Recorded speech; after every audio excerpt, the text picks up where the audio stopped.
Good afternoon, ladies and gentlemen. I'm pleased to welcome Edward Yakobe Sawerengera, Malawi ambassador to the US, but now I'm going back after successfully completing my tour of duty here in the United States of America. Very good, Ambassador, and thank you for having me here. You have been in Washington for the last 5 years. Exactly.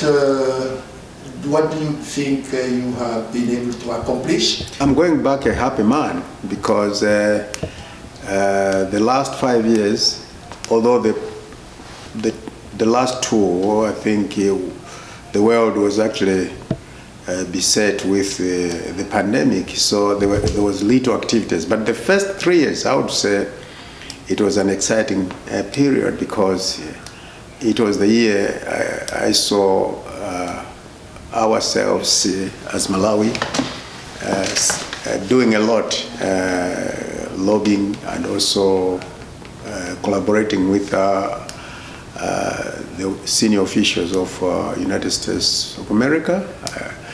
For the first time, actually, in 2017, after discussing and collaborating with the senior officials in Congress and the Senate, United States government appropriated $10 million to support, tertiary education or university, education, so that Malawi students who cannot afford to go and attend, classroom education in the university could access education online. So United States government actually helped us. It was a program that we worked together with Urban University and also Lady Dr. Lindsay,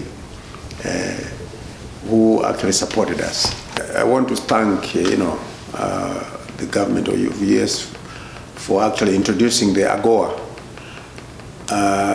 This in the Malawi, since its inception, has been a beneficiary to this. And through this AGOA, we have actually exported quite a lot of products from Malawi to the United States without, reciprocal basis.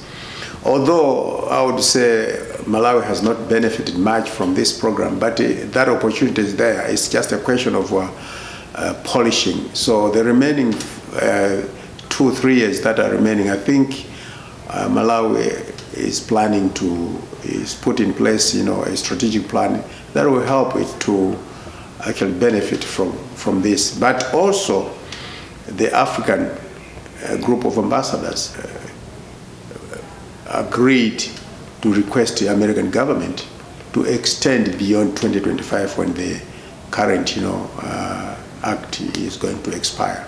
So we are hopeful that U.S. government is going to agree to extend this one, because the last 20 years, I think, as sub-Sahara countries, we have learned a lot of lessons from our failures, and we hope if it can be extended, most countries are going to benefit even more.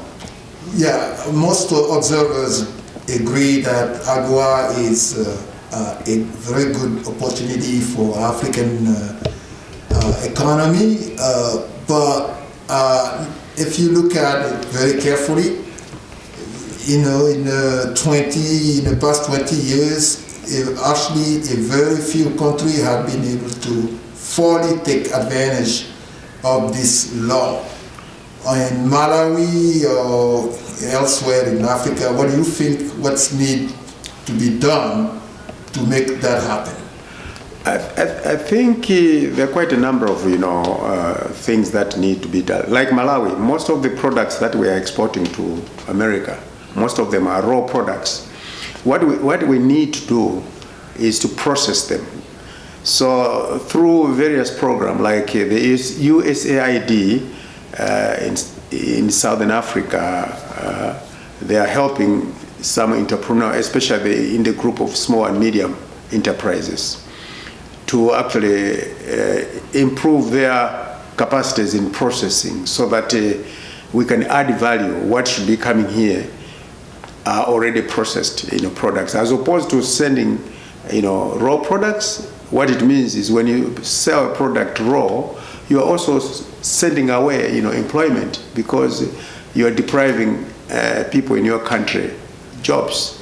But if you bring in the processing part of the, after producing the product, you carry out processing. Then you improve the value of the commodity, and also you are giving jobs to the people in your country to do the processing. Then at the end of the day, you have double benefits. Benefit number one, you have created employment for the processing activity, but the benefit number two, the value of that product is higher than raw product. So you actually bring into the country better money. As you leave Washington, what do you think you will miss more? I think I'll miss friendship.